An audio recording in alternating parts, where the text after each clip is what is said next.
isn't cold again. Use Sensodyne every day. You might not get a shock. Sensodyne every day helps the pain stay away. Good morning. What a lovely sight on this February the 24th, a Thursday. Thanks for joining us here on the Morning News. Our top stories. Back in hospital, Pope John Paul II suffers a relapse of the flu. And police pull out all the stops to catch the man responsible for writing some disturbing child pornography. Highs today getting up to, well, exactly what we had yesterday, 10 to 16 degrees. We had 17 out in the valley yesterday. It's going to be a beautiful day. We'll tell you more in 10 minutes. And as far as the traffic is concerned, off to a pretty good start so far this morning, building on a Thursday morning, as it tends to do. The busiest morning of the week, it seems. We'll have all the traffic details for you coming up. Live on Global, the Morning News.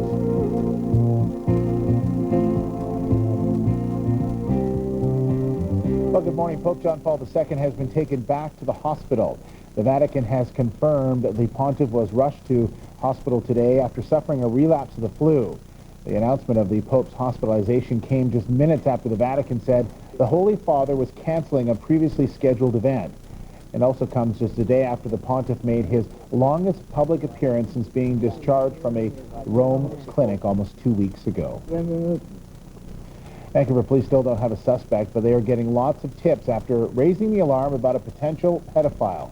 The suspect has been dropping off hundreds of letters and drawings on the city's west side for more than a decade. Police went public on Tuesday about the letters, which expressed the writer's desire to sexually molest young boys and girls. And yesterday, police got a call from a tipster who found 3 more sexually explicit letters at a bus stop at 41st in Maine. Police say since going public, they've been flooded with tips, but despite the overwhelming response, they admit they are still no closer to arresting a suspect. What we're trying to do now is we're trying to go public and with the hope that somebody will be able to identify the handwriting. That is one of our really the main thing that we have right now. Somebody must be able to recognize the handwriting on this because it is so distinctive. The S's are just different. Some of the writing, if you saw the underlining, the exclamation marks, even drawing the little cloud, the different shaped cloud boxes to put different things in. Maybe somebody writes letters like that just normally. Waters says police are now involved in geographical profiling, trying to pinpoint where the suspect lives. If you think you know who this man is or recognize his handwriting, you're asked to call police or Crime Stoppers. Langley RCMP are investigating a possible homicide. Yesterday afternoon, officers checked out a domestic dispute complaint at a home on Thursday. The UFO animations in this broadcast have been seen and approved by eyewitnesses.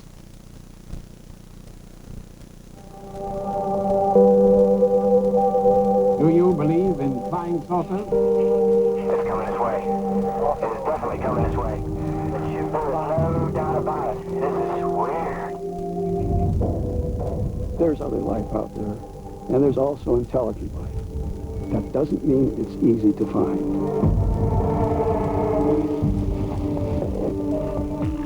It's quite natural to wonder about our place in the universe. To suggest that we're alone is inexcusably egocentric.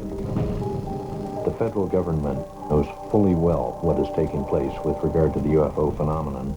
They're not sharing that with the American people. I believe that the object that I saw was extraterrestrial. These objects would hover, they would dart very quickly one way or the other. I'd never seen anything like that. Haven't since then. If even one of these sightings is correct, it's perhaps the greatest event in all of human history. Flying saucers? I don't know whether to believe it or not.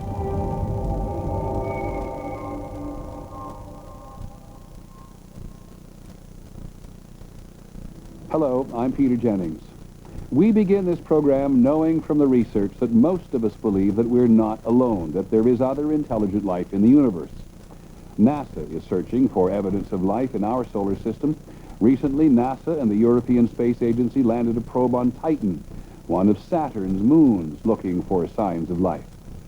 The scientists at NASA would be happy to find a fossil, a microbe, anything to prove that life out there exists in some form. But tonight, there are millions of people here on Earth who believe that intelligent life from outer space is visiting us.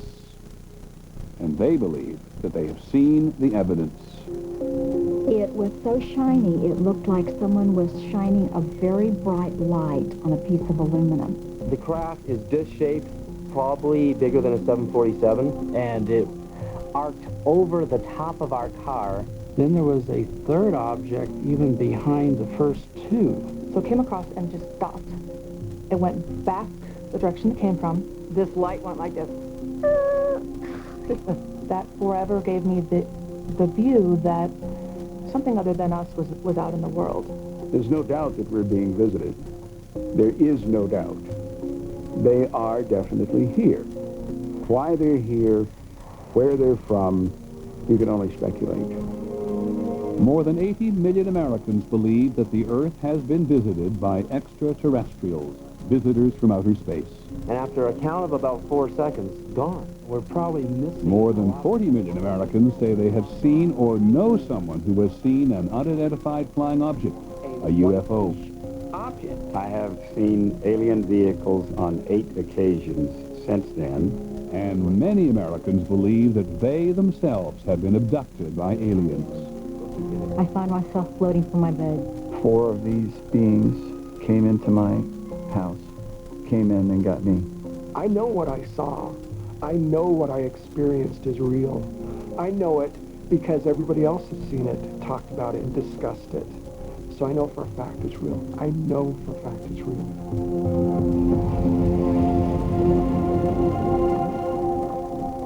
Real to some, fiction to others. Most scientists would rather look for life in a grain of sand than believe that aliens are here among us. When I look at the evidence that aliens have visited Earth, I don't find any of it compelling. None of it, I think, passes the rigorous test of scientific evidence. These patterns are made by the drawing. NASA scientist Dr. Chris McKay studies life in California's Mojave Desert, looking for clues to how life might exist on a dry, barren planet like Mars. Here in the Mojave, I know that there was life here. I can reach down in the soil and pull it up and analyze it and find evidence that there was life here when there was water here. I'd like to do the same thing on Mars. Scientists, including McKay, believe that the universe is so vast, there must be other places where life exists. If you look at all the people interested in life beyond Earth, there's scientists and UFO searchers. What we all have in common is a belief that there's life out there. We really have that commonality. The difference is how we approach what to do with that belief. What I do with that belief is approach the problem scientifically. So I don't disparage or ridicule the UFO phenomenon. I see it as, in a sense, a shadow of the same kind of work I do. The UFO phenomenon, only a shadow of mainstream science. But people throughout the world believe that unidentified flying objects are spacecraft guided by intelligent beings from beyond the Earth. I have no idea. I'll flash the light at it. And if you are among the believers, you have probably spent at least a few late nights listening to the program broadcast from this desert compound. Coast to Coast with Art Bell is the place to talk about UFOs, or ufology, as many of his listeners call it. West of the Rockies, you're on the air. Hi. Hey, Art. This is Matt in Colorado. Hey, Matt. Hey, got a sighting for you that happened last summer. Oh? He was huge, a cigar-shaped. The common cause of ufology is to finally determine what in the hell is flying in our skies. It hurt your eyes, so I turned away. When I looked back, it's gone. I think that Coast to Coast AM is the main conduit for ufology information. And over my phone lines have come the most informed ufologists, the best scientists, and some of the craziest people you'll ever meet. And was moving very slowly with the cloud cover. It definitely overflew New York City. And I never heard about a triangular UFO until I looked it up and I found that you had seen one. Yep. And I Coast to Coast began as actually a political show, kind of like everybody else's political show that radio is infested with. And one day I got sick of doing the same damn thing over and over again, the same politics over and over. And I began to sort of inject a little, well, a different kind of programming, you know, of aliens and... 3 points of light. The weird thing about them was Coast to Coast became the 4th most popular program on American radio. it was really weird. Like they were doing a dance? Yeah, exactly. And they went over the rooftop. I think we're fascinated with the whole concept of alien intelligence because it would be so strange if we were all alone. Imagine for a moment how it would feel if we were all alone, if there was no other life, intelligent life, anywhere in all that you see out there. Art Bell and his wife Ramona say they encountered something from out there in 1994. We were on the way home from Las Vegas, about a half mile from where we're standing at the moment. I just happened to look out the rear view mirror and just saw something coming up from behind us. And it looked like it wasn't Normal. I kept saying, what the hell is that? And this thing floated above our heads, doing about 30 miles an hour. That's a good word, yeah. Floated, yeah, it floated. Or had to have been defying gravity, or it was a lighter-than aircraft. I don't know. But it was triangular. It was monstrous. The moon and the stars went away, and there it was above us. And we stood and watched it go across the valley and head toward the mountains.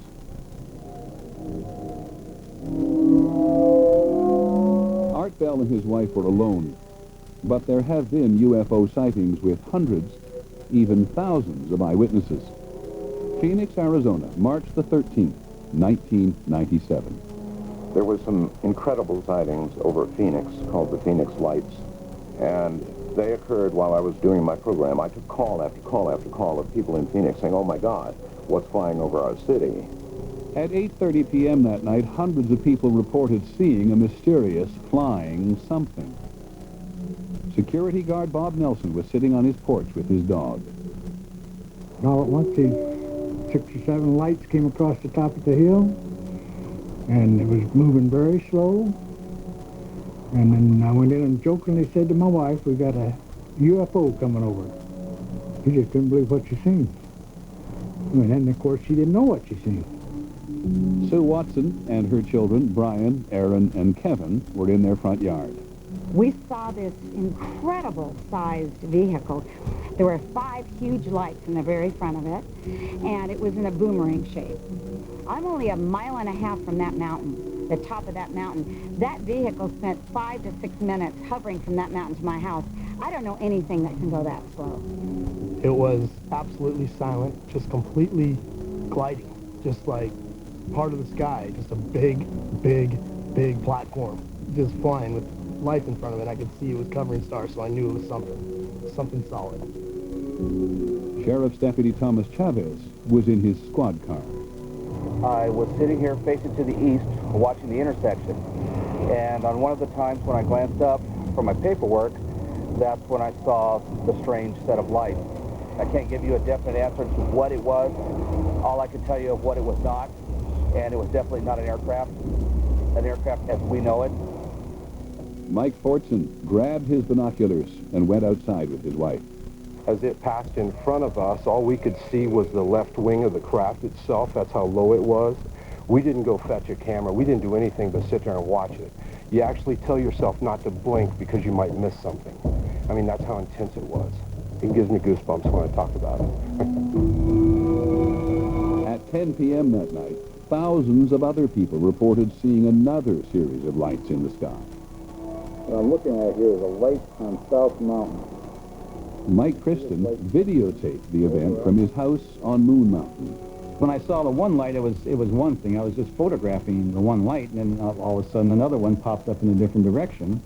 So then I trained the camera on that light, and then another one popped up, and before you know it, this whole thing is starting to happen in front of my eyes, and I'm going, wait, this is something. All right, you tell me what it is.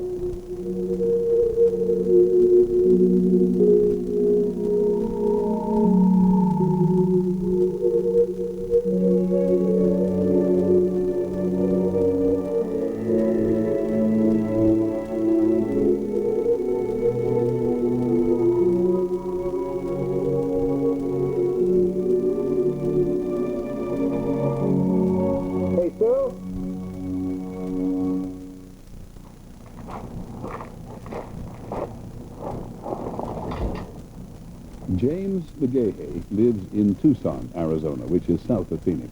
He's a retired Air Force pilot and an astronomer. He is an outspoken skeptic about UFOs. Clearly, today, UFOlogy is a mythology that's based on superstition, wrapped inside a fairy tale, telling a story that's simply not true. What most people see is lights in the sky at night, points of light. They equate that to spacecraft from another world. There's no connection. If you see a light in the sky, you've seen a light in the sky. That's all you've seen. This happened in the case of the Phoenix lights. The lights on the videotape were simply flares being dropped by A-10s on the Goldwater test range. There's nothing mysterious about it. I know what flares look like. These are clearly flares. And some people have said they saw a triangular aircraft flying through the Phoenix airspace. The argument against that is very simple. The Phoenix radar didn't see anything. They were connecting the dots of these objects. That's all they were doing. The bright lights of these objects, they were connecting this and saying it's all one thing. It wasn't one thing. It was 5 different aircraft flying in formation. The people in Phoenix do not believe they were just connecting dots. For somebody to say there were planes in formation, I'm telling them I saw a solid object. My wife saw a solid object. I know 300 or 400 people that I've talked to saw the solid object in the 8 o'clock hour. I know what I saw, and it was something that I've never seen before and probably will never see again. And it was amazing. It was amazing. It was something that is not from here, and that's what's so intriguing to me about it, that it's unknown, the unknown of it. I am so certain as what I saw that I would testify in a court of law or in a congressional hearing as to what I saw, because what I saw was not an aircraft. I think it was a UFO. I honestly believe that there was a UFO. You don't have to believe me. Nobody believes it. But you'll believe it when you see it. When it comes to unidentified flying objects, seeing is believing. This is the Center for UFO Studies on the outskirts of Chicago. There are files here from thousands of witnesses who report seeing UFOs, and the records go back for decades. The best way to become a believer in UFOs is to have a sighting. If you encounter it directly, you're likely to believe in it because you encountered it. Intellectual arguments don't always work as well with people, understandably. You know, I saw a UFO, so you should believe in it, or look at all these other people that saw it, so you should believe in it. It's always the personal that's going to lead to a belief that the subject is real, and that's true for scientists, for ufologists, and for members of the general public. Dr. Mark Rodiger has been researching the UFO phenomenon since 1974. One conjecture is that many reports, or at least a good fraction of reports these days, are caused by secret aircraft. It turns out that it's actually pretty easy to distinguish between sightings that might be secret aircraft and sightings that are probably not that. When you get a UFO sighting where the object behaves in a way that defies conventional physics, defies the way that an airplane would move, and when you can see the object, it's not just a point of light, but there is some size there, some actual shape you can see, and that thing isn't shaped like an airplane, well, then it's not a secret aircraft. Whatever it is, it's just something totally bizarre and strange. An example of that would be a sighting that occurred in January of 2000 near St. Louis on the Illinois side of the river. This huge triangular object was moving fairly low to the ground, kind of zipping around the area. It's not Venus or Mars or whatever object was up at the time. It's not another aircraft that was up at the time. Well, gee, if it's not a conventional object, what else could it be? My name is Melvin Knoll, and I'm a part-time truck driver, and I own this miniature golf course and also the go-kart track out here. That certain morning, I happened to look over into the sky to the northeast, and I seen a very, very bright light up there, like a very bright star. And then I said, well, that's moving. And I just stood there and watched it as what it was doing, and it was just coming down out of the sky real slow, and no noise, just quiet, and I couldn't see no wings or nothing, just floating right through the midair up there. And I thought, well, if I don't tell nobody, that I seen something go over town tonight. Nobody'll believe me tomorrow. Noel drove his truck to the Highland, Illinois Police Department to report an unidentified flying object heading toward the neighboring town of Lebanon. Well, just received a call from Highland PD. Reference to a truck driver just stopped in and said there was a flying object in the area of Lebanon. It's a joke, right? No, this is not a joke. Then fun out. Ed Barton was the first police officer to respond to the call.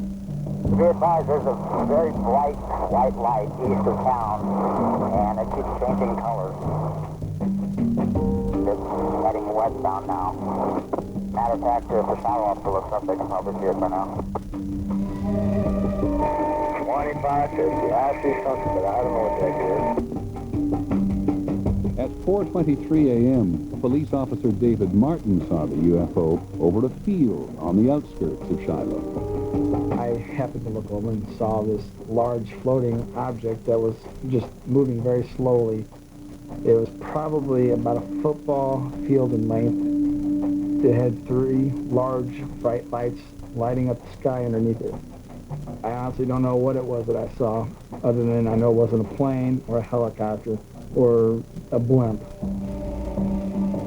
Police reported the object over Lebanon, over Shiloh, over Millstad, over Dupo. Detective Mark Lopino says he saw it as it approached O'Fallon, Illinois. I was driving eastbound on Highway 50 when I see the object, the UFO, if you will. I first thought it was probably a bunch of helicopters flying in some type of formation. As I drew closer to it, I saw it start to cross over the roadway. It was unlike anything I had ever seen before. You could see the lights, and you could see something that they were attached to, and it was shaped like a triangle.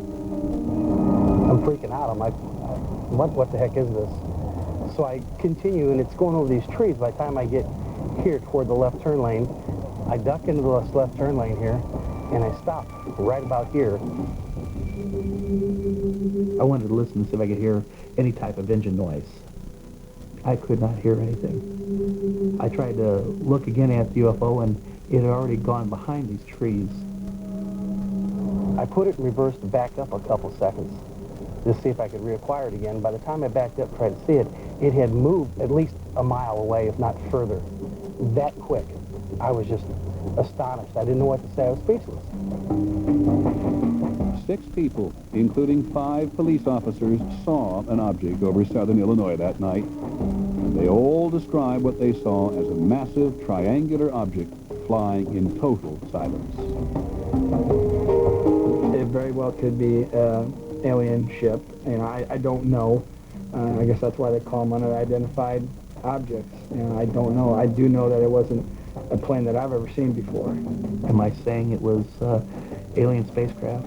No, I'm not saying it was a military craft.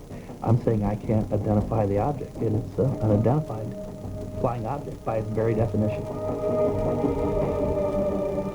There was no official investigation of the sightings in Illinois or Arizona. The U.S. government is not in the business of investigating UFOs. To understand why, you need to go back to the beginning. When we come back, the story of the first flying saucers.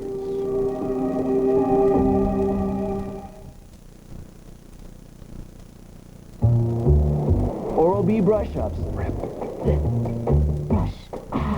Brush-ups are textured and minty. Now you can brush your teeth anytime, anywhere. Oral-B brush-ups.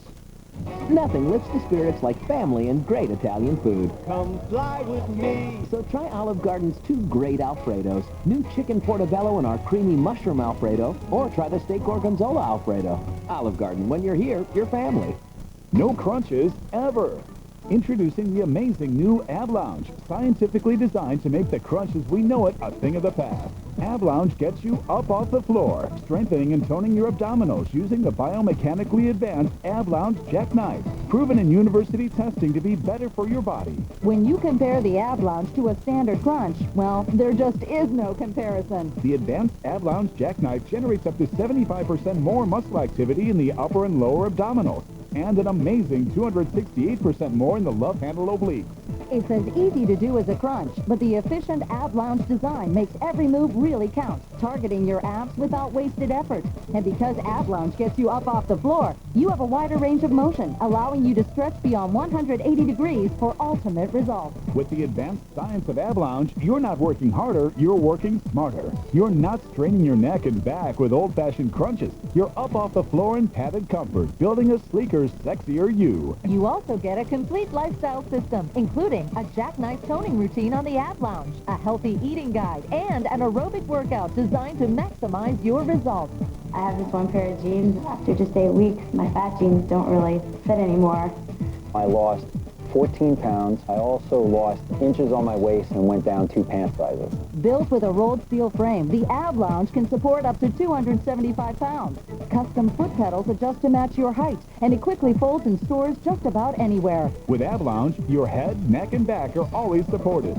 Ab lounge is so easy, almost anyone can use it. Call now, and you can try the ab lounge in your home for a full 30 days for just $14.95. Order today, and we'll throw in the shipping for free. If you don't agree that the ab lounge is the best way to tighten and tone your abs, just send it back within the 30 days for a refund of your $14.95. No questions asked. Call now and say goodbye to crunches forever.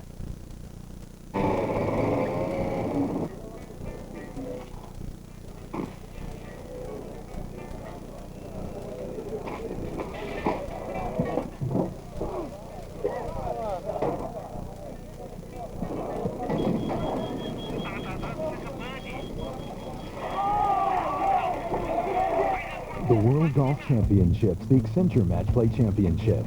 Late night highlights tonight and Friday. Live coverage this weekend on ABC Sports. To get the job done right, you need the right tools for the job.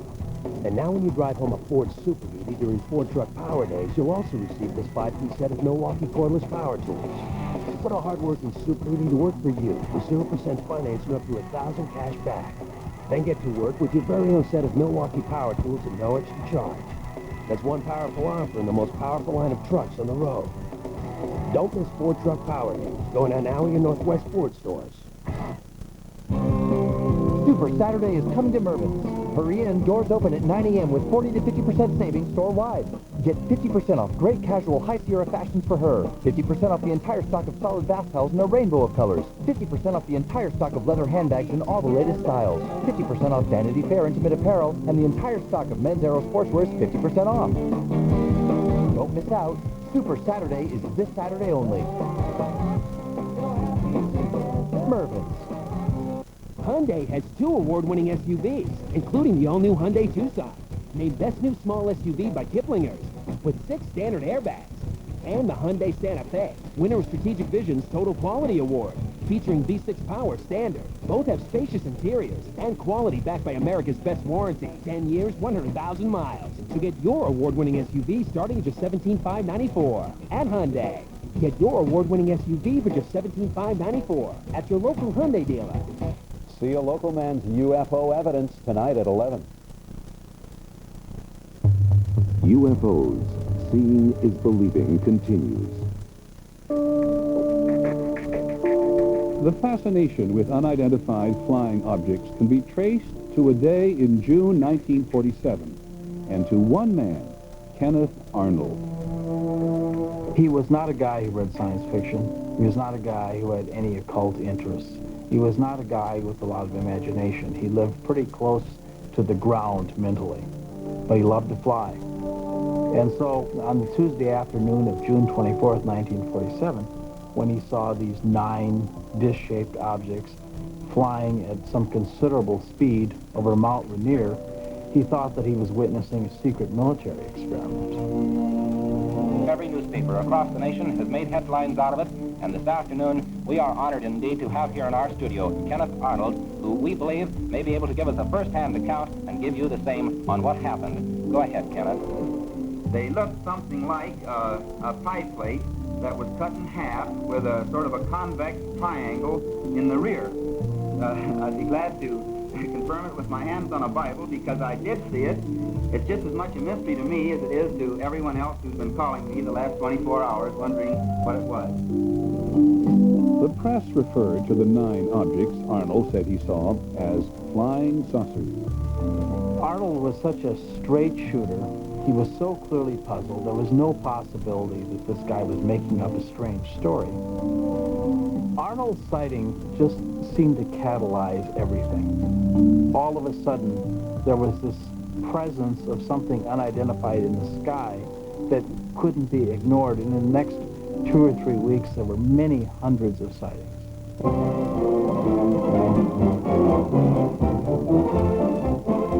Army fighter planes are on patrol for flying saucers. Cameras installed to photograph them. So many objects were being seen in the sky by so many people that the Army Air Force launched an investigation. They're seeing flying saucers everywhere. And on September the 23rd, 1947, General Nathan Twining issued a memo that said quite categorically, the phenomenon reported is something real and not visionary or fictitious. When it appeared that technological devices of some kind were penetrating American airspace, and we didn't know what they were and had no idea what to do about them, this was obviously a national security problem. It was the beginning of the Cold War, and what Americans feared most was being attacked by the Soviet Union. We didn't know what they might have flying. And so those concerns by the government, legitimate concerns by the government for our security, led eventually to them establishing a full-time office to investigate UFOs. The Air Force investigators quickly came to realize that they were not dealing with Soviet aircraft. Nothing man-made performed like flying saucers. They started thinking, well, if the Soviets aren't doing this, there's really no thing on Earth that can be doing this. And then on July the 24th, 1948, two experienced commercial pilots, Clarence Childs and John Whitehead, were flying at night over Alabama when they encountered what they described as a cigar-shaped object, perhaps 100 feet long, flying faster than any aircraft they had ever seen. It had, they said, 2 rows of windows, and they could see lights inside, and orange-red flames shooting out of the tail. Air Force investigators couldn't explain it. It could not possibly fly unless it had an engine in it that was beyond anything anybody on Earth could make. And this, in a sense, was their proof that they were dealing with the extraterrestrial technology. The Air Force investigators trusted the testimony of these experienced pilots and were forced to consider the incredible. Since 1948, there have been thousands of sightings by commercial and military flight crews. March the 12th, 1977. I was flying a trip from San Francisco to Boston, and I was stopping at DC-10. It was an Airbus 320, and we had 24 passengers on board with very good condition. We were at 39,000 feet. We were just north of Dallas-Fort Worth. It was a beautiful, clear night. Out of nowhere, some lights appeared. Looking over to the left of me, just to the north of me, I noticed a red light of some kind to the far, the distance off our port side, our right side. And Larry says, well, keep an eye on it. He says, well, now it's coming at us. So? And they began a turn from pointing directly at us in an echelon sort of a turn away. It was not a plane, it was not a weather balloon. It was huge, absolutely huge. It was dark red color. And so this object began to become transparent and it disappeared. It was absolutely crazy. Crazy. It just was gliding through the sky so quietly, and as it did so, it blotted out the stars behind him. It just reminded me of a submarine in the depths when it's quiet and just kind of motoring right on through, you know. There were no wings, there were no windows, and it was cigar-shaped. I saw what I saw, and this thing was not from here. I watched this big, gigantic light go out behind our left wingtip, and then as the turn progressed, it disappeared in the distance off to the back at a very high rate of speed. I've flown all the jets. I flew in the war. I flew B-17s in the war. Everything. I've got over 30,000 hours of flight time. and never had a sighting as that one. So it was once in a lifetime. In the fall of 1948, Air Force investigators were convinced by the testimony of pilots. In a remarkable top-secret report to General Hoyt Vandenberg, the Air Force's Chief of Staff, the investigators said the Earth was being visited by alien spaceships. They took it so seriously that they risked their own careers by writing an estimate of the situation that they sent on to higher headquarters and said that some of these UFOs could be extraterrestrial, which of course was not received well by the Pentagon. Hoyt Vandenberg looked at this thing and he said, I cannot accept this. I cannot accept this kind of conclusion because you don't have concrete proof that that's what kind of a device we're dealing with. The eyewitness accounts from experienced pilots were not enough for the general. The Air Force wanted the flying saucer phenomena to go away, but the popular fascination with mysterious flying objects was growing.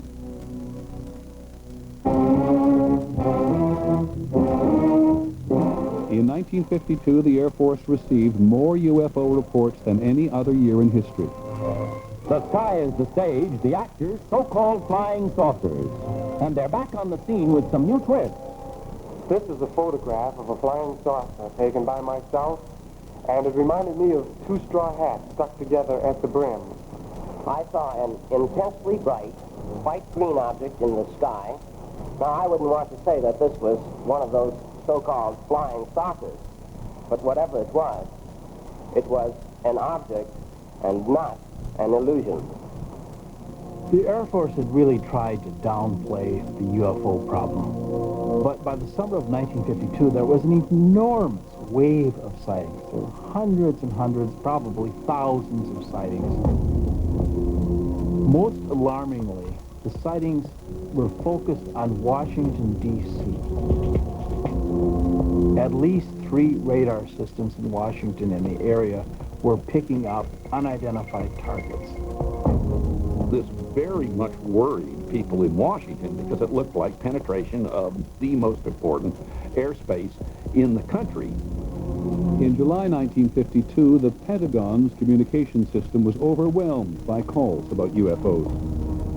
The number of calls of frightened Americans, hysterical Americans coming into the switchboards of the American government were clogging communication channels. And if American communication channels were clogged, then this would leave America vulnerable to a potential Soviet attack. So the task is calm the furor, end the hysteria. It was public hysteria, not the flying saucers themselves, that threatened the national security. President Truman ordered the CIA to make recommendations on how the Air Force should handle the UFO problem. The CIA convened a panel headed by the physicist H.P. Robertson. The Robertson panel says we must do something to remove the aura of mystery from the UFO phenomena so that people no longer take them seriously and don't bother to report them. That's what we want.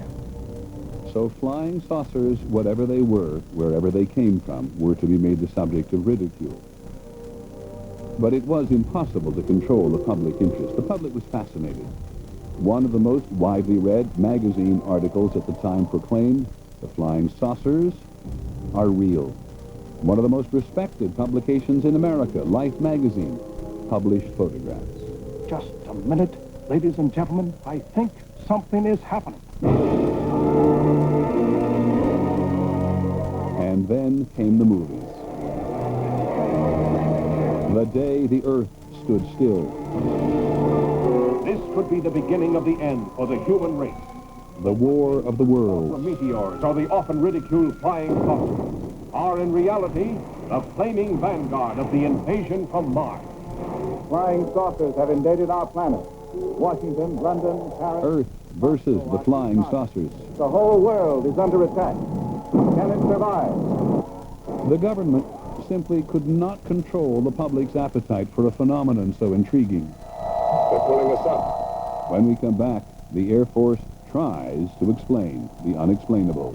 Prisoners hurtling through endless space. Peter Jennings reporting. UFOs Seeing is Believing will return in a moment. This is it. Time to play. You're in the new Avalon on a magical day. If you want to move, if you have the need, step on the gas of this powerful steed. Its cruise control knows the traffic ahead, and 7 great airbags to help protect your head.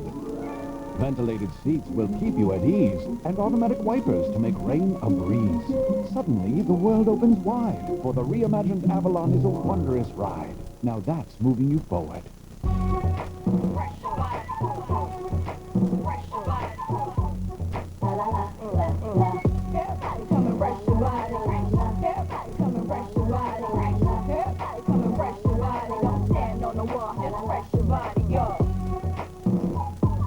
Take a fresh look at yourself with touches of cucumber, green tea, and 1/4 hydrating lotion in new Dove Cool Moisture Bar and Body Wash. Take the dollar. What's going on, man? You won't take my dollar.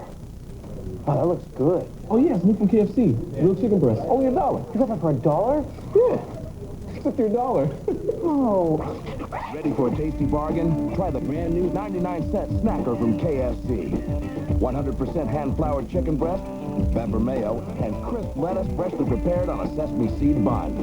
Now your dollar goes further at KFC. This allergy season is the worst, but now I'm Claritin Clear. Claritin D relieves congestion and sinus pressure without drowsiness. That's Claritin Clear. For the worst, get the most. There's clear, then there's Claritin Clear.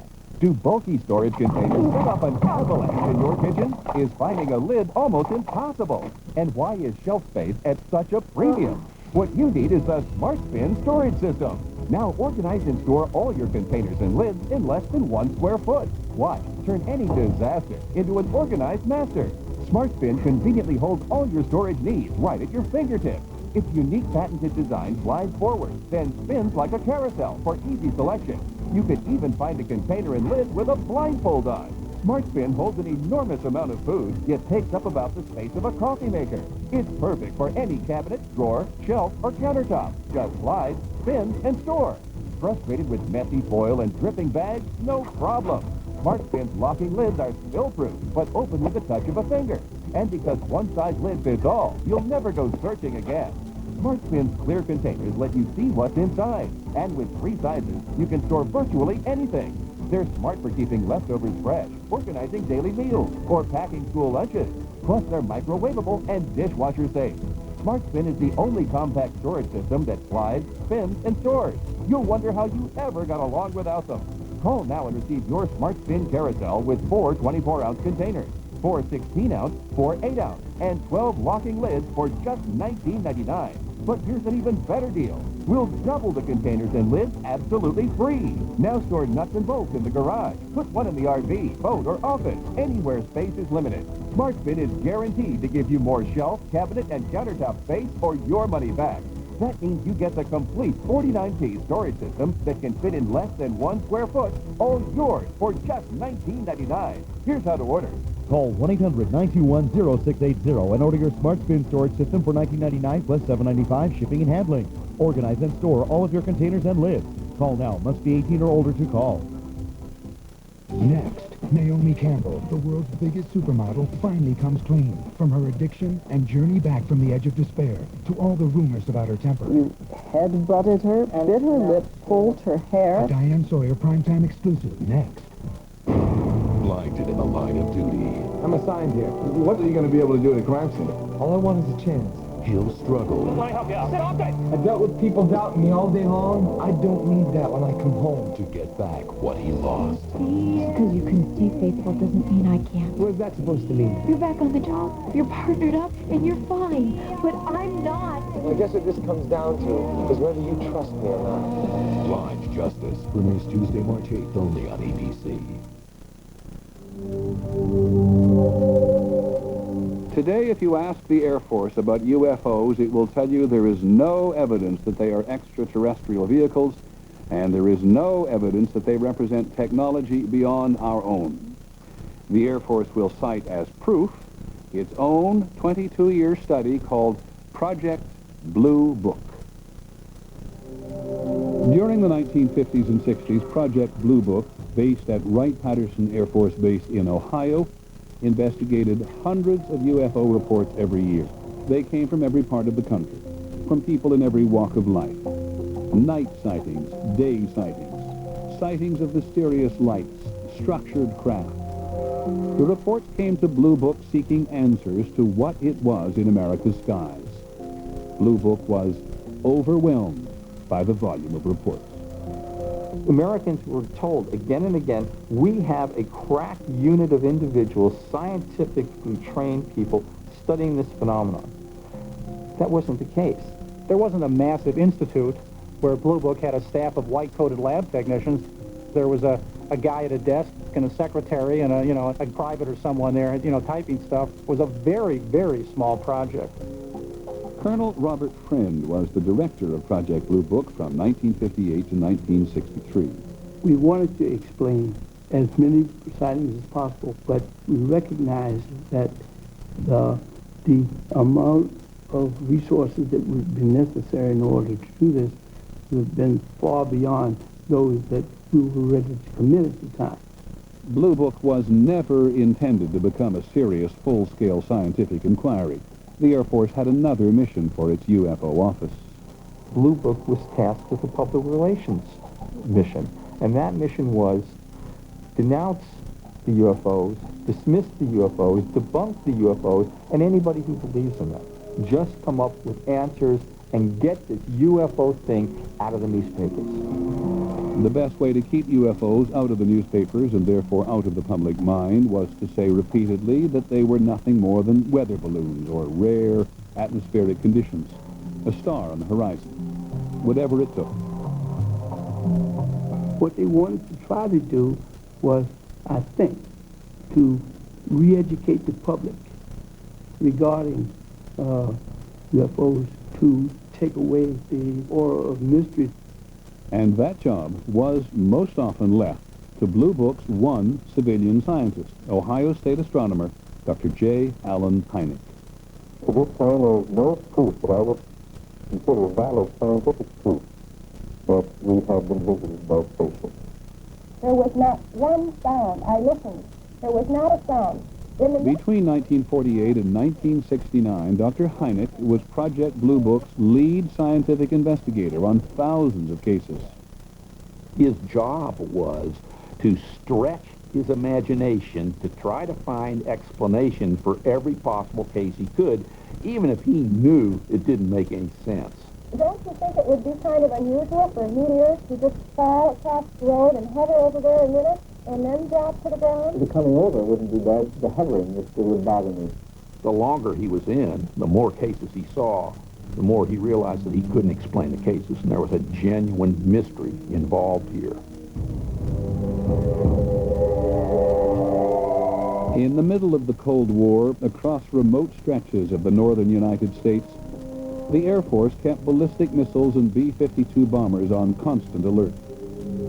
On the night of October the 24th, 1968, at Minot Air Force Base in Minot, North Dakota, Airman First Class Mike O'Connor was dispatched to make a routine repair at one of the missile sites.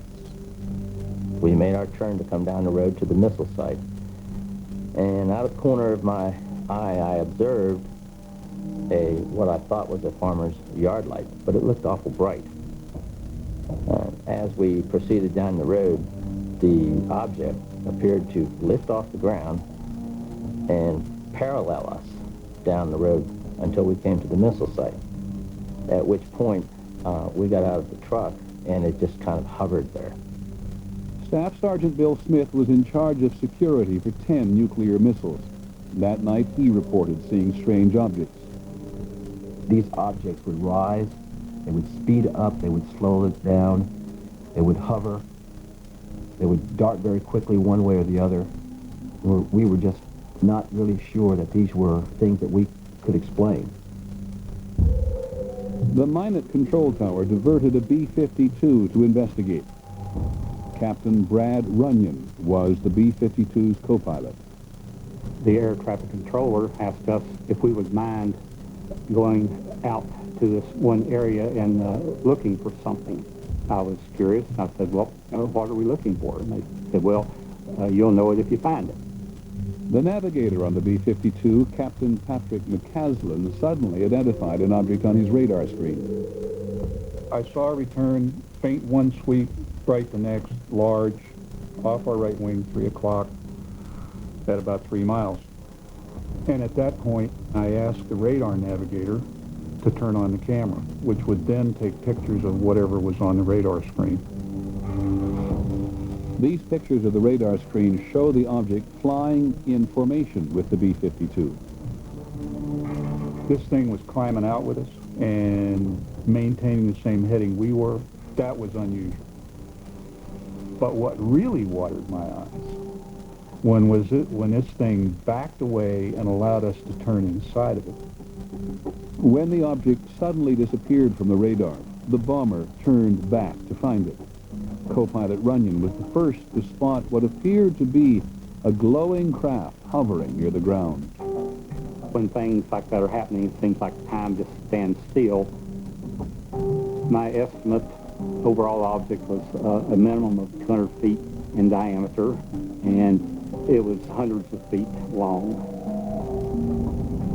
It had a metallic cylinder attached to another section that was shaped like a crescent moon. I felt that this crescent moon part was probably the command center. I tried to look inside the thing, but all I could see was a yellow glow. At that point, I was fairly sure that I was looking at an alien spaceship, something that had come here from some other planet other than Earth. Co-pilot Runyon and the other crew members of the B-52 reported their sighting when they returned to the base. According to Blue Book's investigation, the crew of the B-52 and 16 witnesses on the ground said they saw a UFO that night. In its final report, Blue Book concluded that they were all seeing stars. None of those pilots saw a star. I know those pilots. I know what their training was. I know how many stars they'd seen in the course of their careers, and they were not looking at a star. It bothers me that Blue Book blew it off. I don't think this incident has ever been adequately explained. The Air Force finally got out of the business of trying to explain UFOs in 1969. It closed down Project Blue Book after an independent commission concluded that UFOs were of no scientific interest. There was one loud dissenting voice. Blue Book's once skeptical chief scientist, Alan Hynek. After more than 20 years and more than 12,000 UFO investigations, Dr. Hynek had become a believer. In Blue Book, for instance, we would get reports from military pilots, and that was particularly embarrassing to the Air Force because after they had trained those men, and they couldn't very well, they could say that a civilian pilot might have been untrustworthy, but they could hardly say that to of their own military pilots, and we got case after case after case from military pilots which never hit the test. The difference between Alan Hynek and the people he worked with in Blue Book was this. He was a scientist and they weren't. And he never forgot that he was a scientist. The Air Force paid his checks and paid him well. But they couldn't quell his scientific curiosity. And it was his scientific curiosity that finally won out. And that will, I think, probably at some point in the future history of science, will earn Alan Hynek a reputation as a courageous and principled man. Dr. Hynek spent the rest of his life investigating sightings and calling for serious scientific inquiry into the UFO phenomenon. Most of his fellow scientists rejected his opinions.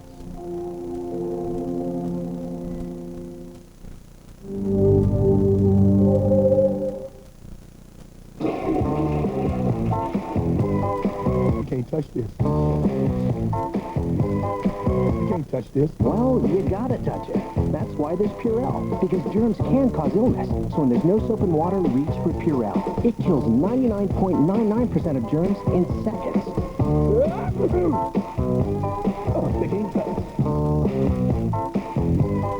You can't touch this. You can touch, then Purell. Introducing Pizza Hut's new Dippin' Strips Pizza.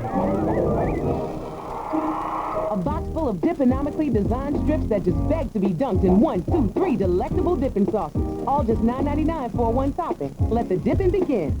You flip them and they flop. You lift them and they drop. There's just no easy way. Until now. Hi, Kathy Mitchell here in the kitchen with Drip and Flip, a unique new spatula with a precision dripping action. Here's how it works. Fried eggs, a kitchen nightmare until Grip and Flip. Now, no more broken yolks, ever. Perfect, too, for sausage and bacon. You'll never have to chase that sausage around the skillet again. Turn over just one strip of bacon, or lift out the whole batch. And your kids are going to love Grip and Flip from cooking grilled cheese sandwiches. And how about on the barbecue? You're never going to chase those hot dogs around again. And it's delicate enough to turn over even fish. And here's a little secret. Turn your Grip and Flip over, and it's the perfect tool to use with your countertop grill. But wait, call now and we'll also send you Scoop and Strain, the unique new ladle that not only scoops and serves, but strains and drains. Most ladles are solid, but Scoop and Strain has this unique straining grid that allows me to decide whether I want lots of vegetables and just a little bit of broth, or lots of broth with just a few vegetables. Scoop and Strain's also perfect for hot vegetables. And its unique pour spout allows me to put the gravy right where I want it. So you get both, the Grip and Flip and the Scoop and Strain, for just $19.95. But I'm not finished yet. We're going to send you this 6-in-1 kitchen utensil that's so precise it'll even pick up a thin dime. What it does is it actually forms around the food. It takes the shape of whatever you're lifting. It's like an extra pair of hands in the kitchen. And it's yours free. You'll get it all. The Grip and Flip and the Scoop and Strain and the 6-in-1 kitchen utensil for just $19.95. But wait, call in the next 5 minutes and I'll double your order. Here's how to get yours. Credit card customers, call 1-800-581-9169 to take advantage of this incredible 2-for-1 offer. It includes 2 Grip and Flips, 2 Scoop and Strains, and 2 of the 6-in-1 kitchen utensils. A huge $60 value for $19.95 plus $6.95 shipping and handling. Must be 18 years or older to call. Tomorrow, Diane and Robin hit Hollywood with exclusive Oscar access from inside the Kodak Theater. The only place for inside scoop on the Oscar party press that'll get you good to go for Oscar. It's an Oscar blowout live from Hollywood, only on Good Morning America, tomorrow. And tomorrow night, 25 incredible years of Oscar night memories. So, who are the 25 most unforgettable stars? The 25 most amazing moments only one woman knows. You think I'm getting jiggy with it? You exude jiggy essence. Barbara Walters, Lights Up 2020, Friday. What are the odds there's a full-size SUV with better V8 highway fuel economy than GMC Yukon? 0%. What are the chances another mid-size SUV has a higher government side impact crash test rating than GMC Envoy? 0%. How much interest will you pay on any 05 Sierra, Yukon, or Envoy for the next 60 months? 0%. Get 0% APR for 60 months for qualified buyers on every 05 Yukon. See your participating Northwest GMC dealers.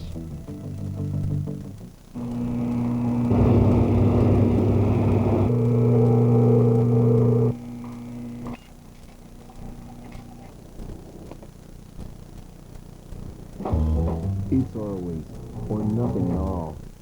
Linda says her boyfriend vanished. Police say she pushed him off a cliff. Nobody believes me as to what happened. It took a determined mother to reopen the case. What really happened on a cliff in a Northwest park? Tomorrow at 3 on Como 4.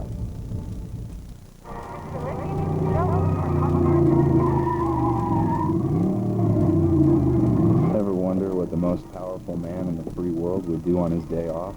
What's he saying? Now he wants to try the G6. Now at your Pontiac dealer, get a great price on the first ever G6. See your participating Northwest Pontiac dealer. Until next time. Peter Jennings reporting. UFOs. Seeing is believing continues. Dr. Alan Hynek failed to interest the scientific community in UFOs. At issue was the nature of the evidence. Ufologists argued that the sheer volume of eyewitness sightings is proof that something extraordinary is happening. But mainstream scientists categorically reject eyewitness testimony. I don't care how many people say they've seen something. They've seen the lights in the sky. As a scientist, I need something better than your eyewitness testimony. Because even if in the court of law, eyewitness testimony is a high form of evidence, in the court of science, it is the lowest form of evidence you could possibly put forth. It doesn't matter whether it's President Jimmy Carter who saw a UFO, which he thinks he did, or Farmer Bob. It doesn't matter. Everybody has eyes and ears and a brain that perceives and so on. I think they're all equally unreliable as eyewitnesses. We're very bad at recounting things we think we saw. My husband and I were flying our airplane. It was at night, and we saw a light. We saw a bright light at 2 o'clock position. And it was one of those, oh my goodness, kind of moments. Jack, do you see that? Yeah, I see that. And there really is a light there, right? And it's coming towards us, right? It was this, I know I'm seeing something. It's really there. And we just sort of, we looked at each other, we said, this can't be happening to us. We can't be seeing a UFO. We're so skeptical. But look, it's really there. And then clouds that we didn't realize were there spread apart enough for us to understand that what we were seeing was a piece of the moon, that it was just shining through a hole in the clouds. Things are often not what they seem. For scientists, seeing is not believing. For them, only physical evidence will prove that UFOs are visiting Earth. They do believe that life exists beyond Earth, and they have spent decades searching for the first piece of evidence. A spacecraft launched by NASA and the European Space Agency traveled billions of miles, and in January 2005 landed a probe on Saturn's moon Titan. No human spacecraft has ever landed so far from Earth. These images of Titan's surface suggest an active world of rivers and oceans. Scientists believe that where there is liquid, there may be life. If we look for life in our backyard, our cosmic backyard, if we look there and find life, imagine what that tells us.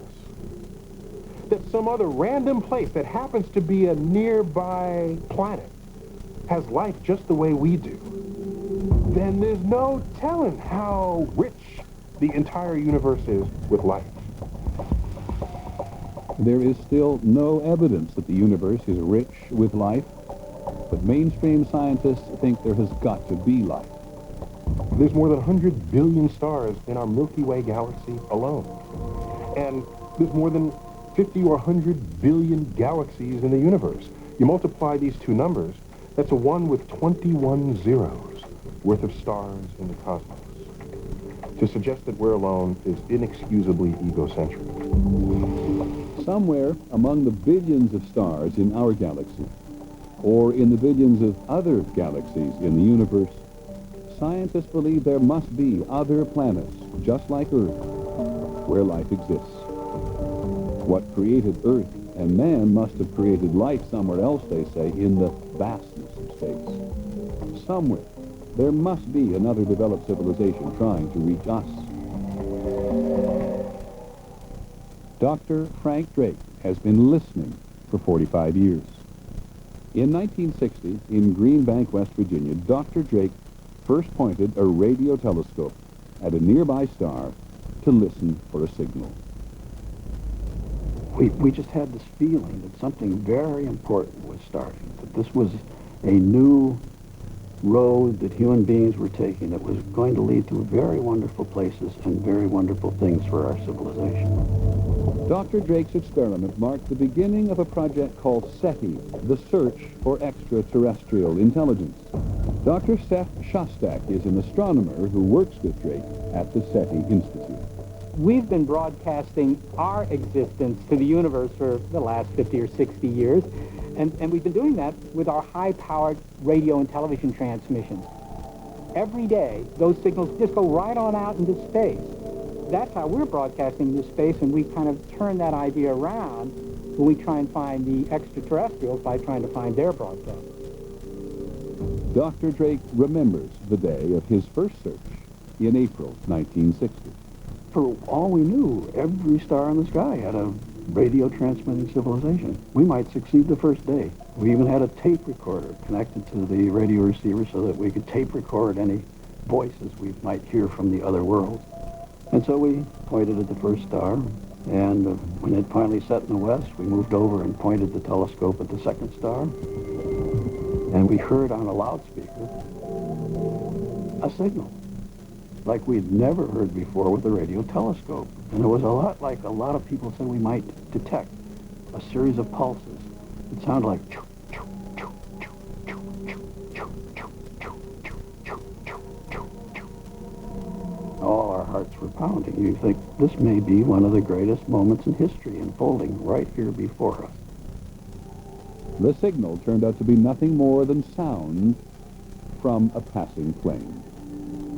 When you detect such a signal, and it truly looks to be extraterrestrial, it's a very special emotion. I'd like to feel it again. After more than 4 decades, Dr. Drake has yet to hear an alien signal. Dr. Jill Tarter is another astronomer working at SETI. The chances of success in SETI are difficult to estimate. But if we never search, the chance is 0.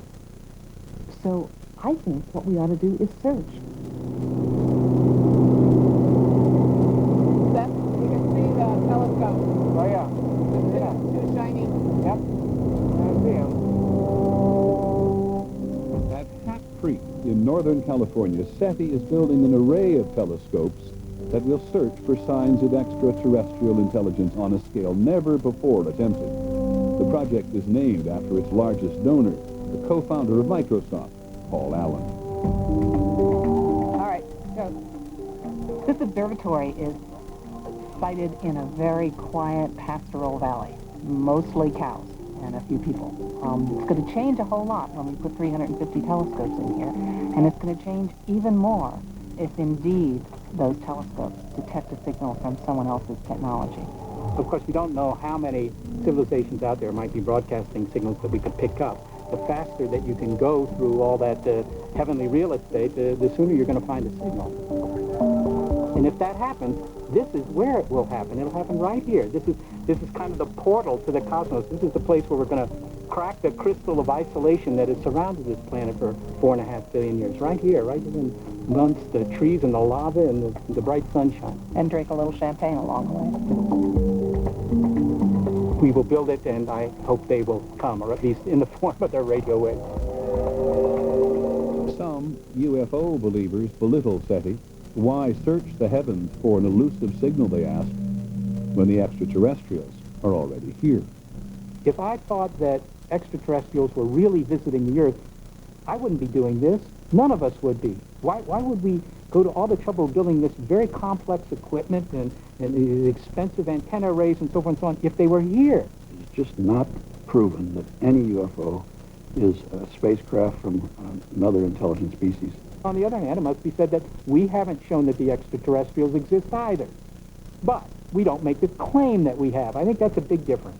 We will only claim success when we really know we have found something extraterrestrial. If we claim something, there will be data to back it up. Doggone it, we're going to tell you it's up there at these coordinates in the sky. It's at this spot on the dial at this frequency, so take out your own antenna and go out and verify it. We would encourage you to verify it, okay? And that's the difference between science and myth-making. When we come back, the making of a myth, the story of Roswell. Hey, man, how's the service with that phone? Well, kind of goes in and out. But it's not like I've ever missed anything vital. Hello? Honey, have you heard about the creepy guy the cops are looking for? They say he's hitchhiking. Can't hear you. Oh, lost her. My wife. Wish you were on a more reliable wireless network? Verizon Wireless has the fewest drop calls of any national carrier. Good. Not really much of a talker, are you? Verizon Wireless. We never stop working for you.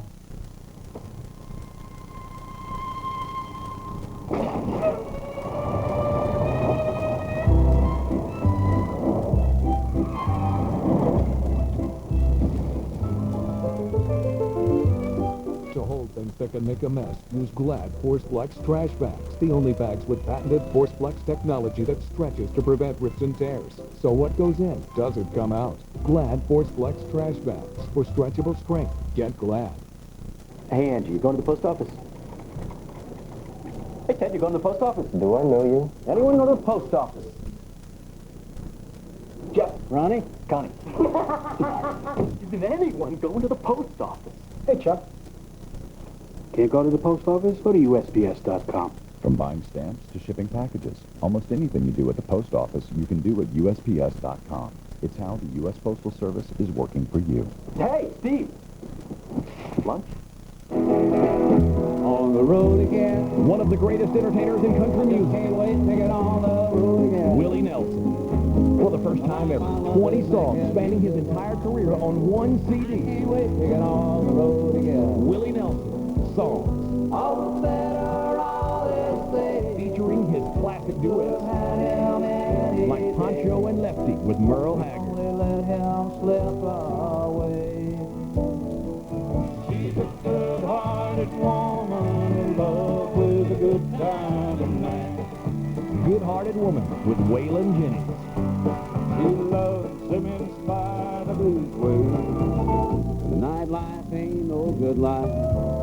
And Nightlife with B.B. King, and many more. Gee, ain't it funny? Willie Nelson, songs, 20 timeless gems spanning 4 decades, just $18.98. Call now and get this bumper sticker free.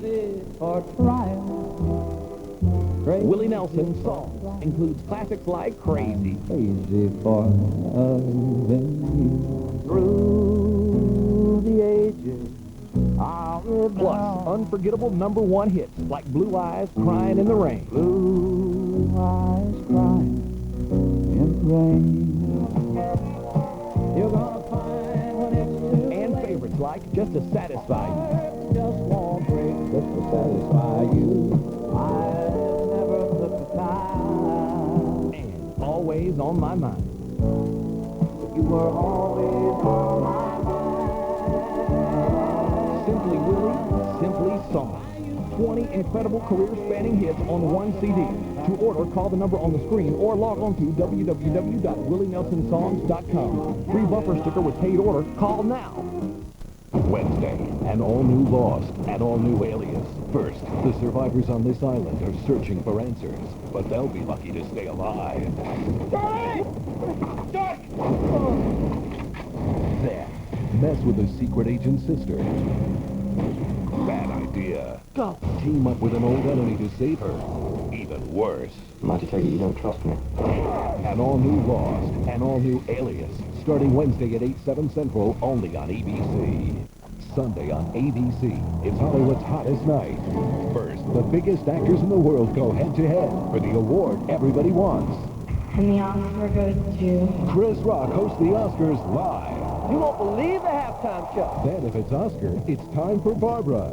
Ooh, Jamie Foxx, Will Ferrell, and Terry Hatcher answer the questions only she can ask. Is it true that you haven't had sex in a long time? The Barbara Walters Special, after the Oscars, Sunday starting at 5 p.m., only on ABC. At 11, pictures of a Northwest couple's final moments. UFOs. Seeing is believing continues.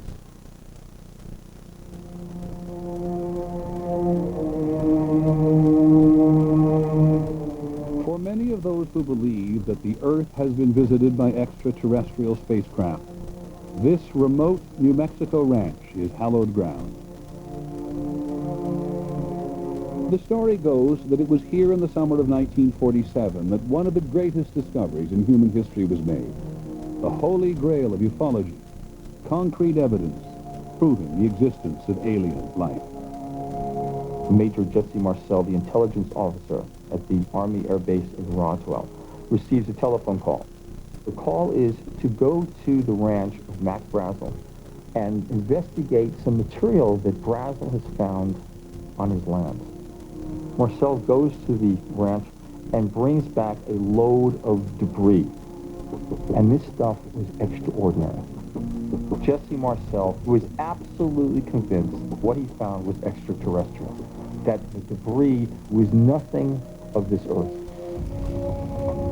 Marcel loaded up his car with the strange wreckage and drove the 75 miles to Roswell. He stopped at his home to show his wife and 11-year-old son Jesse Jr. what he had found. Woke my mother and myself up saying, I want you to look at this. I mean, I can remember it just like it happened yesterday, the type of material that was there. The most curious part of the debris that I saw were the I-beams, the structural members with pinkish violet writing along the inside surface. It's more like geometric symbols. It was very impressive. When you see something that impressive, even as an 11-year-old, it stays with you. Jesse Marcel Sr. took the debris to the Army Air Force Base at Roswell early in the morning of July the 8th. And by noon, the base commander, Colonel William Blanchard, authorized a press release proclaiming that what Marcel had found was the remains of a flying saucer. Headline edition, July 8, 1947. The Army Air Forces has announced that a flying disc has been found and is now in the possession of the Army. Army officers say the missile has been inspected at Roswell, New Mexico, and sent to Wright Field, Ohio, for further inspection. Russia has demanded... There was tremendous public excitement. I mean, the newspaper archives from that time, it was just all over the place. I mean, it was national news. It was a big deal. And people were very excited and very, frightened and everything else. For one moment in history, Roswell, New Mexico could claim to be the only place on Earth where evidence existed that this planet was being visited by alien spacecraft. It was a short moment. The next day, there was a press conference. A press conference organized by General Roger Ramey. And Roger Ramey says, we did not recover a flying saucer. There is no flying disc. What we recovered was a weather balloon. The papers reported General Ramey empties Roswell saucer. The Army Air Force reduced Marcel's discovery to nothing more than a harmless, high-altitude weather balloon. The public accepted it. This was immediately in the wake of World War II, and I think most people basically trusted the government. And so, they had no doubt that this was genuine, and this was true of the press as well. There was very little skepticism about it, and it just kind of went away. For 30 years, no one paid any attention to the events at Roswell. Jesse Marcel's story of a flying saucer that crashed might still be forgotten, were it not for a ufologist named Stanton Friedman. I got involved in 1978. I was at a television station in Baton Rouge, Louisiana. The station manager, out of the blue, he says, the guy you ought to talk to is Jesse Marcel. He handled the wreckage of one of those saucers you were interested in when he was in the military. What? Stanton Friedman found Jesse Marcel. He was retired from the military and was a television repairman in Houma, Louisiana. Marcel had a story to tell. What I saw, I couldn't believe there was so much of it. It was scattered over such a vast area. We found a piece of metal about a 1.5 to 2 feet wide. You couldn't even bend it. You couldn't dent it. Even with a sledgehammer would bounce off it. So it was not anything from this earth that I'm quite sure of. My dad finally came to the conclusion that this is a story that should not be contained or buried. He felt it was time that people know the truth about this. But what is the truth? The wreckage hadn't been seen since 1947, so there was no way to prove Jesse Marcel's claims, which never stopped Stanton Friedman and his fellow Roswell promoters. The first Roswell book appeared in 1980. It said that what crashed was a flying saucer. It said there was no evidence because the government was hiding it somewhere. The government was engaged in a massive cover-up. If there has been a UFO cover-up, it began in Roswell, New Mexico. A persistent rumor holds that the United States government has recovered and is concealing fragments of alien spacecraft. Fragments and more. This all came together at a time when people were ready to buy into conspiracy. And then, in 1989, Unsolved Mysteries did a recreation of the whole event, and off to the races we go. This Air Force base here in Roswell, New Mexico, was the center of a controversy back in 1947. But over 40 years later, still remains unsolved. Jesse Marcel's story about a day long ago was becoming an article of faith, and the promoters were busy spinning it everywhere they could. You think there was a government cover-up? There's no question about that, not only about this case, but lots of other UFO cases. After investigating for their new book, Kevin Randall and Don Schmidt are convinced it was a military cover-up. A parade of new witnesses came out of the woodwork to share the limelight with tales of secret government activity and alien bodies found in the wreckage. There's a small nose. Eyes like this. About how tall? About 5'3", 5'4", somewhere the tallest type. Extraterrestrials were found in Roswell? Yes. Dead extraterrestrials were found, no question about it. This is an incredible story. Aliens, the federal government, intimidation, we have a bestseller on our hands. The people who are promoting Roswell realize that there is a gold rush to Roswell. There is money to be made. But your book is only going to sell if your charges are more grandiose, more exaggerated, more powerful. So you have this ladder of escalation of sensationalism. In 1995, Fox Television broadcast what they promoted as a recently discovered film of an alien autopsy performed at Roswell. It was seen by more than 20 million viewers. All right, I want to show you something. And then came the X-Files. This is a photo of a UFO that reportedly crashed in Roswell, New Mexico in 1947. Jesse Marcel's unproven story was now primetime mythology. In Roswell, they captured aliens from the spacecraft wreckage. They salvaged various alien technology from them, and from their databanks, they learned of the alien plan to recolonize the Earth. Decades after something fell from the sky outside Roswell, this remote New Mexico town had hit the jackpot. It didn't matter that there wasn't a shred of evidence to support the claim that a flying saucer crashed here. It didn't matter that there were no credible witnesses to alien bodies. On the 50th anniversary of the alleged crash, 65% of Americans told a Time magazine CNN poll that they believed the story. The myth, that is. The crowds come to celebrate the place where the truth about flying saucers and alien life was revealed. As for the strange debris itself... Good afternoon, ladies and gentlemen. In 1994 and 1997, in reports called the Roswell Incident and Case Solved, the Air Force offered its explanation. We're confident once the report is out and digested by the public that this will be the final word on the Roswell incident. The conclusion of the first report left no doubt that what was recovered near Roswell, New Mexico in July 1947 was debris from a formerly top-secret Army Air Forces research project, code-named Mogul.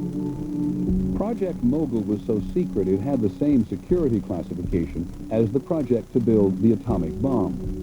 These high-altitude balloons, with their instrumentation, were designed to detect Soviet nuclear tests.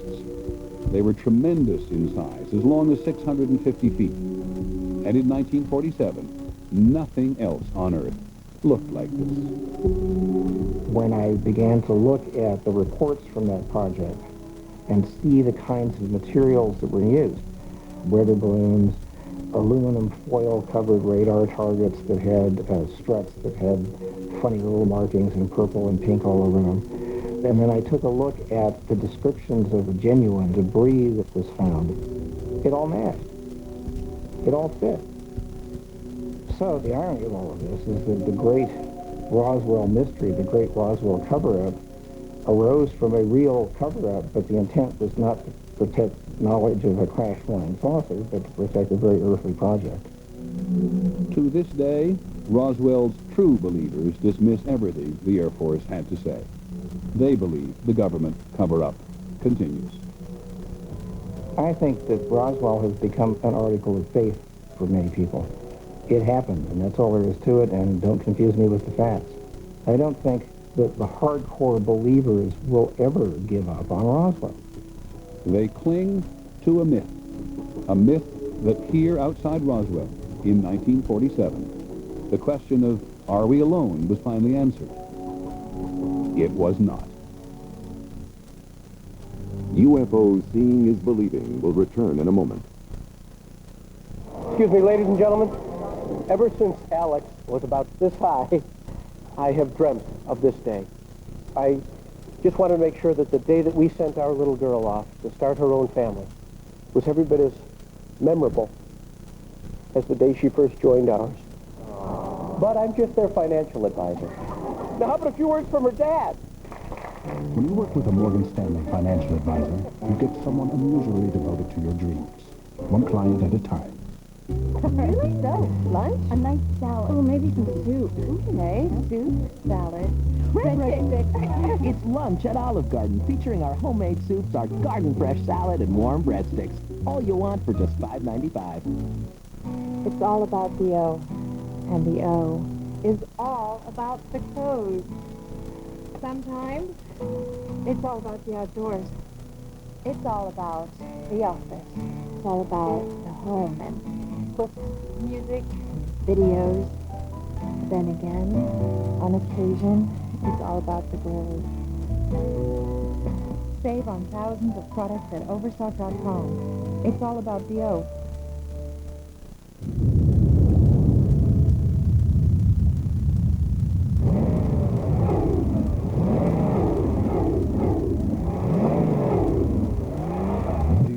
Hemi-powered Jeep Grand Cherokee. With more power and torque than anything in its class, it leaves just about anything in the dust, even on pavement. The off-road legend continues on-road.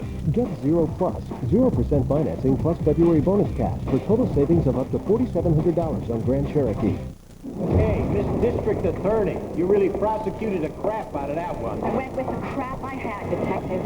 You guys make me laugh. What guys would you be referring to? Black bosses. We lost dozens of cops. You don't have a corner on personal grieving. I've done good in my life. I usually shower alone. You want me to leave? It's a boy. God. I want you to tell me the truth. So that's what 14-year-olds are wearing now? You're a phony, Andy. I'll take care of her.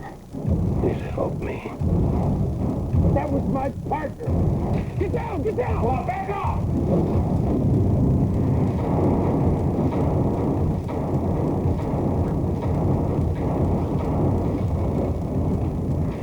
Jimmy Smith hosts the NYPD Blue 2-hour finale event Tuesday at a special time, 9/8 Central, only on ABC. Viewer discretion advised. I'm Dan Lewis, live at Fisher Plaza. Seeing is believing. A local UFO expert shares stories of close encounters, why our state is a hotbed for UFO sightings. Also tonight, a UW fraternity under investigation. What a former member says happened here that made him take a stand. And what we're learning about the Pope's condition tonight after having surgery today.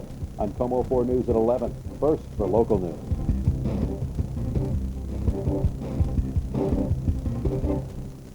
Get ready for the open road in the 2005 Ram Bighorn.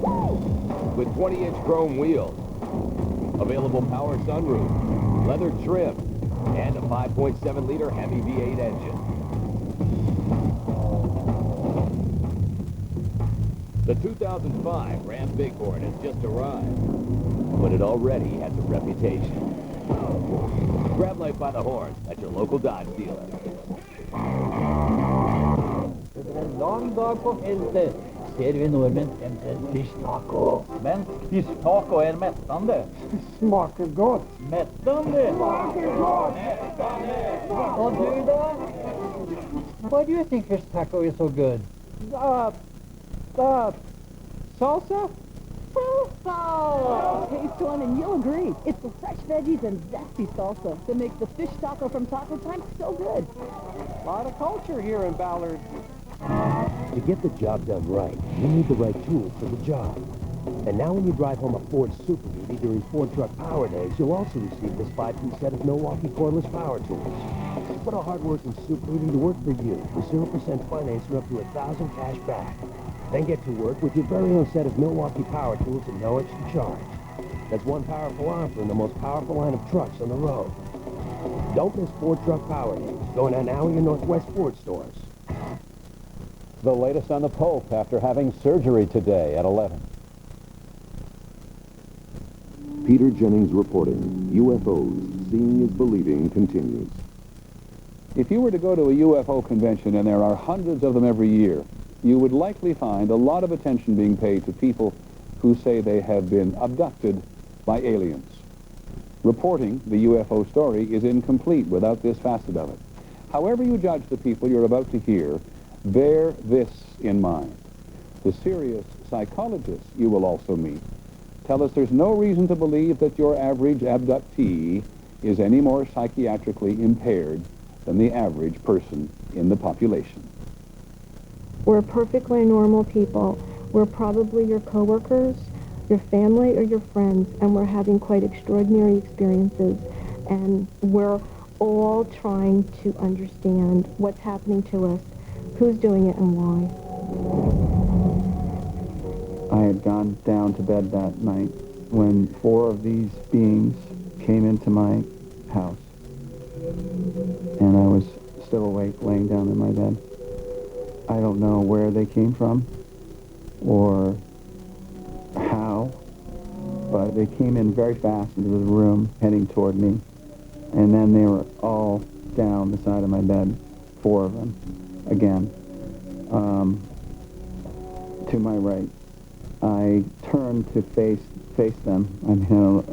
I really, literally thought I was going to die. The beings measured 3 feet 11. They appeared very cold. It's really, really disturbing to be in a room with something that isn't supposed to exist. I was taken on the craft. I was brought to some very contained room. I can't talk about what was done there because it's too personal. It's just unbelievable. They're in my room. They're in the room. The 2 are on my left. 2 on the left? Yeah, they're with me again. They're on my left. Mm-hmm, yeah. Bud Hopkins is an artist who spent the last 25 years exploring his belief that aliens are among us and have been abducting people. And what do they look like? 4 foot tall. 4.5 foot tall. Hopkins records story after story of people being taken onto spaceships and then returned to Earth with their memory clouded or erased. I can't even move. Mm-hmm. I can't even move. I'm trying to. As I've been working with abductees over the years, hundreds and hundreds and hundreds, there seems to be no doubt that this has been going on for decades.